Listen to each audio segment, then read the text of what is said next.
বিসমিল্লাহির রহমানির রাহিম। হযরত ওমর রাদিয়াল্লাহু তাআলা আনহুর কাছে হিজরি ১৬ সনে একটি দলিল পেশ করা হয়, তাতে শুধু শাবান মাস লেখা ছিল। হযরত ওমর রাদিয়াল্লাহু তাআলা আনহু প্রশ্ন করেন, এর দ্বারা কি করে বোঝা যাবে যে এ শাবান মাস প্রচলিত বছরের না গত বছরের?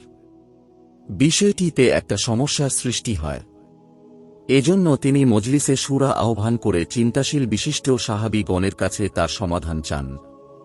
সদস্যদের অধিকাংশের মতে পারসিকদের অনুকরণে মাস ও বছরের পত্তন করার সাব্যস্ত হয়।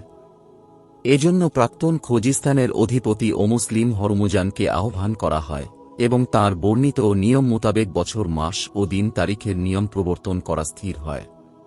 এরপর আলোচনা আরম্ভ হয় কখন থেকে বছর গণনা শুরু হবে। হযরত আলী রাদিয়াল্লাহু তাআলা আনহু প্রস্তাব করেন যে হিজরতে নববী থেকে বছর গণনা শুরু করা হোক। সকলে এক বাক্য এটা সমর্থন করেন। হযরত নবী করিম সাল্লাল্লাহু আলাইহি ওয়াসাল্লাম রবিউল আউয়াল মাসে হিজরত করেছিলেন, তদনুযায়ী রবিউল আউয়াল মাস থেকে বছর আরম্ভ করা উচিত ছিল। কিন্তু যেহেতু আরবে প্রাচীনকাল থেকে মহররম মাস থেকে বছর আরম্ভ করা হতো, এজন্য আরও ২ মাস সংযুক্ত করে হিজরতের ২ মাস ৮ দিন পূর্ব থেকে ইসলামী বছরের গণনা শুরু হয়। প্রাক ইসলামী যুগেও আরবদের অনেক লোকের সামান্য লেখাপড়া জানা ছিল। রাসূলুল্লাহ সাল্লাল্লাহু আলাইহি ওয়াসাল্লাম এর আবির্ভাবের সময় একমাত্র কুরাইশ বংশেই ১৭ জন লোক লেখাপড়া জানত, কিন্তু হিসেব সম্বন্ধে কারও তেমন কোনো অভিজ্ঞতা ছিল না। এমনকি গোটা আরবের হিসেবের বড় একটা চর্চাও হতো না। হিজরি ১৪ সনে উবাল্লা নামক স্থান জয় হওয়ার পর গোটা সৈন্য বাহিনীতে এমন একজন লোক ছিলেন না যিনি ঠিকমতো হিসেব করে গনিমতের মাল ভাগ করতে পারেন। এজন্য লোকেরা ১৪ বছরের বালক জিয়াদ ইবনে আবু সুফিয়ানের শরণাপন্ন হন এবং দৈনিক ২ দিরহাম হিসেবে বেতন নির্ধারিত করে এর দ্বারা ভাগের কাজ করান। এরপর হযরত ওমর রাদিয়াল্লাহু তাআলা আনহু কর্তৃক সর্বপ্রকার হিসেবের কাগজপত্র ও নকশা প্রস্তুত হয়। এছাড়াও কঠিন কাজ ছিল লক্ষাধিক বেতন ও ভাতাভোগী ফৌজের দৈনিক বৃত্তি ও ভাতা দেয়ার হিসেব রক্ষা করা। এ সমস্ত ফৌজের বেতন ও ভাতার অনেক তারতম্য ও বিভিন্ন স্তর ছিল। যেমন কেহ অধিক বীরত্বের জন্য, কেহ বা অন্য কোনো প্রকার মর্যাদা সম্পন্ন হওয়ার দরুন বেশি বেতন বা ভাতা পেতেন। তাছাড়া বিভিন্ন গোত্র ও কাবিলার মধ্যে বৃত্তির তারতম্য অনুযায়ী পৃথক পৃথক রেজিস্টার তৈরি করা হয়। এ বিভাগের হিসেব নিকাশ রক্ষার জন্য হযরত ওমর রাদিয়াল্লাহু আনহু অত্যন্ত যোগ্য লোকদেরকে নিযুক্ত করেন, যথা রাজধানী মদিনায় আকিল ইবনে আবু তালেব, মাকরামা ইবনে নোফেল, জুবায়ের ইবনে মোতজেম, বসরায় মুগিরা ইবনে শুবা এবং কুফায় আবদুল্লাহ ইবনে খালফকে নিযুক্ত করেছিলেন। হযরত ওমর রাদিয়াল্লাহু তাআলা আনহু এর সময় পর্যন্ত খেরাজের প্রত্যেক দপ্তরের হিসেব নিকাশ ও কাগজপত্র ফার্সি, কিতি, শামী প্রভৃতি ভাষাতে প্রচলিত ছিল। কেন না তখনও আরবদের মধ্যে যোগ্যতা সম্পন্ন লোকের যথেষ্ট অভাব ছিল, যাদের দ্বারা এ সমস্ত কাজ আরবি ভাষায় চলতে পারে। বায়তুল মালের হিসেব নিকেশ, বায়তুল মালের যাবতীয় হিসেবপত্র অত্যন্ত সুষ্ঠুভাবে করা হতো। জাকাত ও সদকা বাবদ যে সমস্ত গৃহপালিত পশু বায়তুল মালে আনা হতো, সে সমস্তের রং, আকৃতি, বয়স ইত্যাদি বিস্তারিতভাবে লিখে রাখা হতো। অনেক সময় খলিফা নিজ হাতে এসব লিখেছেন।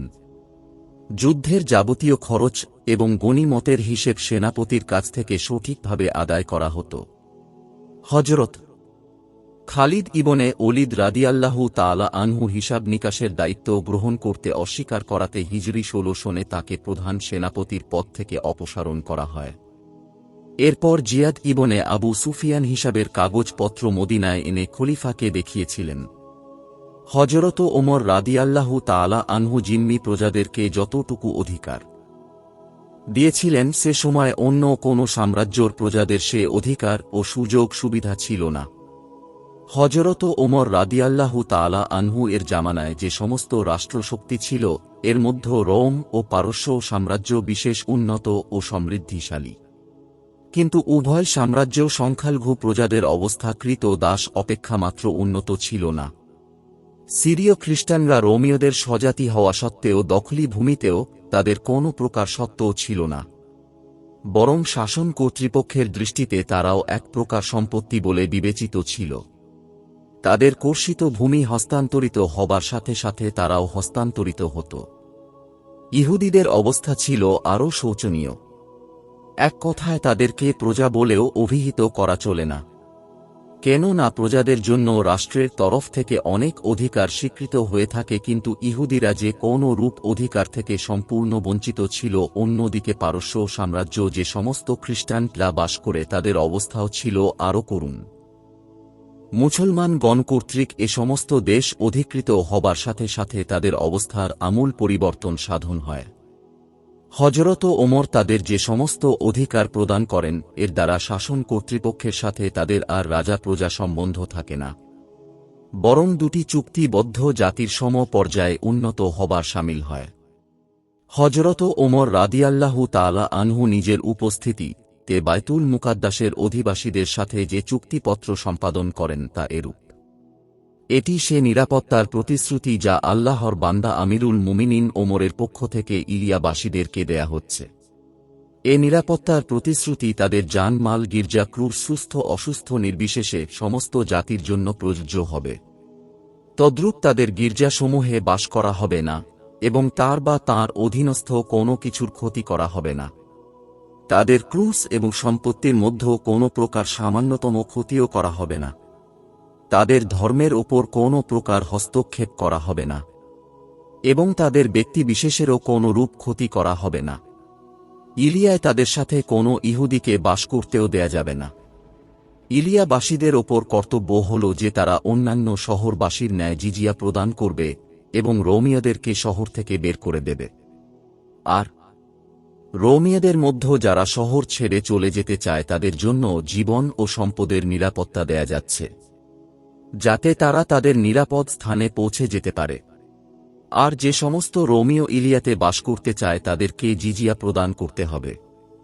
আর যে সমস্ত ইলিয়াবাসী জানমাল নিয়ে রোমীয়দের সাথে চলে যেতে চায় তাদের এবং তাদের গির্জা ও ধন সম্পত্তির জন্য নিরাপদ স্থানে পৌঁছার পূর্ব পর্যন্ত নিরাপত্তা ঘোষণা করা হচ্ছে। এ অঙ্গীকার পত্রে যা কিছু লেখা হচ্ছে তাতে আল্লাহর রাসূল, খলিফাগণ এবং সমস্ত মুসলমানের জিম্মায় আছে, যে পর্যন্ত তারা নিয়মিতভাবে জিজিয়া প্রদান করতে থাকবে। এ লিপির ওপর খালিদ ইবনে ওলীদ, আমর ইবনুল আস, আব্দুর রহমান ইবনে আউফ এবং মুয়াবিয়া ইবনে আবু সুফিয়ান রাদিয়াল্লাহু তাআলা আনহু সাক্ষী থাকেন এবং তা হিজরি 1500 লেখা হয়। এসব সনদে পরিষ্কার ভাষায় বলে দেয়া হয়েছে যে খ্রিস্টানদের জান-মাল ও ধর্ম সর্ব অবস্থায় নিরাপদ থাকবে। একটি জাতিকে মানব অধিকারের যত উন্নততর সন্ধান দেয়া হোক না কেন, এর মধ্যে এ তিনটি অধিকারই হচ্ছে মূল ভিত্তি। গির্জা বা ধর্ম মন্দির সম্বন্ধে বলা হয়েছে যে কোনো অবস্থাতে তা ধ্বংস করা হবে না অথবা তার ইমারতেরও কোনো প্রকার ক্ষতি করা হবে না। এমনকি এর সীমার ভেতর পর্যন্ত মুসলমানগণ কোনো রূপ হস্তক্ষেপ করবে না। ধর্মীয় স্বাধীনতা সম্বন্ধে বলা হয়েছে এবং তাদের ধর্মমতের ওপর কোনো রূপ হস্তক্ষেপ করা হবে না।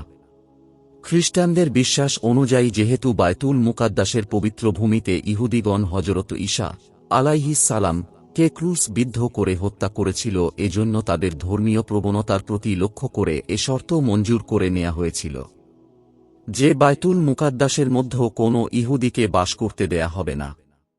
রোমীয়রা মুসলমানদের সাথে যুদ্ধ করেছিল এবং প্রকৃত প্রস্তাবে তারাই ছিল মুসলমানদের আসল দুশমন। এরপরও তাদের জন্য এতটুকু সুবিধা দেয়া হয়েছিল যে যদি তারা স্থায়ীভাবে বায়তুল মুকাদ্দাসে বাস করতে চায় তাহলে বাস করতে পারবে, আর যদি এখান থেকে অন্য স্থানে চলে যেতে চায় তাও করতে পারবে। উভয় অবস্থাতে তাদের জন্য নিরাপত্তার প্রতিশ্রুতি দেয়া হয়েছে। সবচেয়ে বড় কথা হচ্ছে এটা যে বায়তুল মুকাদ্দাসের খ্রিস্টান অধিবাসী গণ যদি শহর ত্যাগ করে রোমীয়দের সাথে গিয়ে মিলিত হতে চায় তাহলে তাতেও মুসলমানগণ কোনো প্রকার আপত্তি করবে না, বরং বায়তুল মুকাদ্দাসে অবস্থিত তাদের যাবতীয় গির্জা ও ধর্ম মন্দিরসমূহ যথাযথভাবে হিফাজত করা হবে। এখানে বিশেষ প্রণিধানযোগ্য এটাই যে কোনো বিজয়ী জাতি বিজিতদের প্রতি এমন উদার ব্যবহার করতে পেরেছে কি। এর চেয়েও বড় কথা এটা যে জিম্মিদের জীবন ও সম্পদ মুসলমানদের জীবন ও সম্পদের সম মর্যাদা সম্পন্ন বলে ঘোষণা করা হয়। কোনো মুসলমান যদি কোনো জিম্মিকে হত্যা করত তাহলে সাথে সাথে হযরত ওমর রাদিয়াল্লাহু তাআলা আনহু এর বদলায় সে মুসলমানকে হত্যা করার আদেশ দিয়েছেন। জিম্মিদের ধন সম্পত্তির হিফাজত তা অপেক্ষা বেশি আর কি হতে পারে। যে সমস্ত সম্পত্তি ইসলামী বিজয়ের পূর্বে তাদের দখলে ছিল সবকিছুর মালিকানা তাদের জন্য বহাল রাখা হয়। এমনকি আইন করে মুসলমানদের জন্য তাদের ভূ সম্পত্তি কেনা নিষিদ্ধ করে দেয়া হয়, যাতে তাদের সম্পত্তি কোনো ওসিলাতেই শাসক জাতির কুক্ষিগত হতে না পারে। ভূমি রাজস্ব নির্ধারিত করার সময় অত্যন্ত লঘুহারে তা করা হয়েছিল। এরপরও হযরত ওমর রাদিয়াল্লাহু তাআলা আনহু সর্বদাই চিন্তা করেছেন যে এর দ্বারা কোনো দিক দিয়ে কৃষকদের ওপর জুলুম করা না হয়। ঠিক মৃত্যুকাল পর্যন্ত তার অন্তর থেকে এ ভাবনা দূর হয়নি। তার বরাবরের নিয়ম ছিল, এটা ইরাকের রাজস্ব আসার পর কুফা ও বসরার 10 জন করে নাগরিককে রাজধানীতে এনে এ কথার ওপর বিশেষভাবে শপথ গ্রহণ করাতেন যে রাজস্ব আদায়ের সময় প্রজাদের ওপর সামান্যতম জুলুম করা হয়নি। ইন্তেকালের মাত্র 2-3 দিন পূর্বের ঘটনা তিনি সমস্ত রাজস্ব বিভাগের কর্মচারীদেরকে আহ্বান করে নানা বিষয় আলোচনা করে বারবার জিজ্ঞেস করছিলেন যে রাজস্ব নির্ধারিত করার সময় কোথাও কৃষকদের ওপর করের গুরুভার চাপানো হয়নি তো?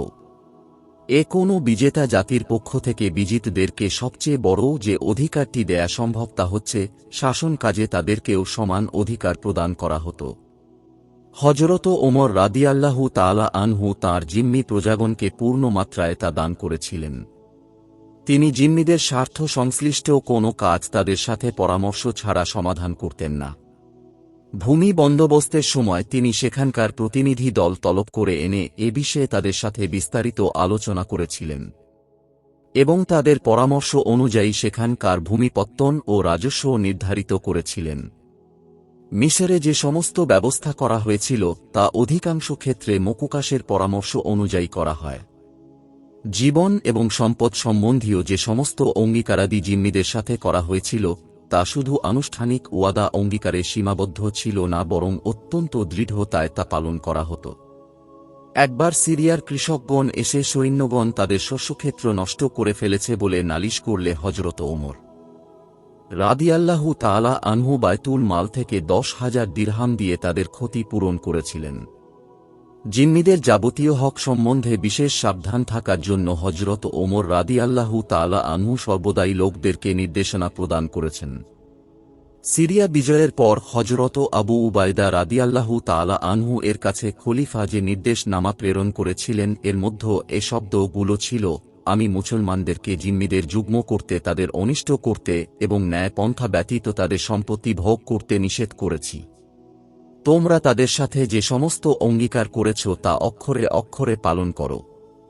হযরত ওমর রাদিয়াল্লাহু তাআলা আনহু এর খিলাফতে জিম্মি প্রজাদের জন্য ধর্মীয় ব্যাপারে পূর্ণ স্বাধীনতা ছিল। তারা সর্বপ্রকার ধর্মীয় আচার অনুষ্ঠান একেবারে বিনা দ্বিধায় পালন করতে পারত। প্রকাশ্য শঙ্খধ্বনি করতে এবং ক্রুসের শোভাযাত্রা করে চলতে পারত। সর্বপ্রকার ধর্মীয় মেলা পার্বণ ও উৎসব পালন করতে কোনো প্রকার বাধা নিষেধ ছিল না। তাদের ধর্মীয় নেতাদের ইসলাম পূর্ব যুগে যে সমস্ত অধিকার ছিল অবিকল তাই বহাল রাখা হয়। মিসরে ইস্কান্দারিয়ার প্রধান ধর্ম যাজক বিনয়ামিন দীর্ঘ 15 বছর যাবৎ রোমীয়রা কর্তৃক নির্বাসিত হয়ে নানা স্থানে ঘুরে বেড়াচ্ছিলেন। হযরত আমর ইবনুল আস রাদিয়াল্লাহু তাআলা আনহু মিশর জয়ের পর হিজরি 20 সনে তাঁকে পূর্ণ নিরাপত্তার আশ্বাস দিয়ে পত্র প্রেরণ করেন। তাতে তিনি অত্যন্ত কৃতার্থ হয়ে দেশে ফিরে আসেন এবং পুনরায় নিজ পদে অধিষ্ঠিত হন। জিম্মিদের সাথে যে সমস্ত চুক্তিপত্র হতো তাতে অন্যান্য বিষয়ের সাথে ধর্মীয় স্বাধীনতার কথাও উল্লেখ ছিল। হযরত হুজাইফা ইবনুল ইয়ামান রাদিয়াল্লাহু তাআলা আনহু মাহেদিনাবাসীদের সাথে যে চুক্তি করেছিলেন এর মধ্যে ছিল তাদের ধর্মীয় বিষয়ে কোনো পরিবর্তন বা অন্য কোনো প্রকার হস্তক্ষেপ করা যাবে না। জুরজান বিজিত হবার সময় এক চুক্তিপত্রে লেখা হয়েছিল তাদের জন্য তাদের জীবন সম্পদ ধর্ম ও কৃষ্টি ইত্যাদি সর্ববিষয় নিরাপত্তার প্রতিশ্রুতি দেয়া হয়েছে এবং এগুলোর মধ্যে কোনো প্রকার হস্তক্ষেপ করা যাবে না। আজারবাইজানবাসীদের সাথে এক চুক্তিপত্রে উল্লেখ ছিল তাদের জীবন সম্পদ ধর্ম ও কৃষ্টি সর্ববিষয়েই নিরাপত্তা দেয়া হচ্ছে। মুকানের অধিবাসীদের সাথে এক চুক্তিপত্রে লেখা হয়েছিল তাদের জান মাল ও ধোঁ পূর্ণ নিরাপত্তার প্রতিশ্রুতি দেয়া হচ্ছে। খলিফা হিসেবে হজরত ওমর রাদিয়াল্লাহু তাআলা আনহু এর ওপর ধর্মের ব্যাপক প্রচারেরও পূর্ণ দায়িত্ব ছিল এবং এজন্য তিনি যথাসাধ্য চেষ্টাও করেছেন। কিন্তু তিনি তাঁর এ প্রচেষ্টা ওয়াজ নসিহতের মধ্যেও সীমাবদ্ধ রেখেছেন, কখনো ক্ষমতার প্রয়োগ করতেন না। কারও ধর্মমতের ওপর ক্ষমতা প্রয়োগ করাকে তিনি সর্বদা অন্যায় বলে অভিহিত করেছেন এবং অনেক ব্যাপারে তিনি কার্যক্ষেত্রেও এর বাস্তব প্রমাণ দিয়েছেন।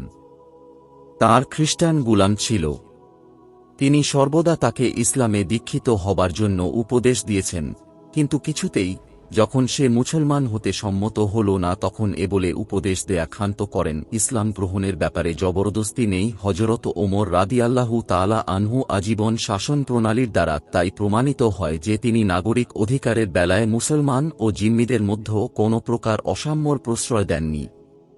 কোনো মুসলমান কর্তৃক কোনো জিম্মি তিরস্কৃত হলে হজরত ওমর রাদিয়াল্লাহু তাআলা আনহু এর সমুচিত শাস্তি বিধান করতেন।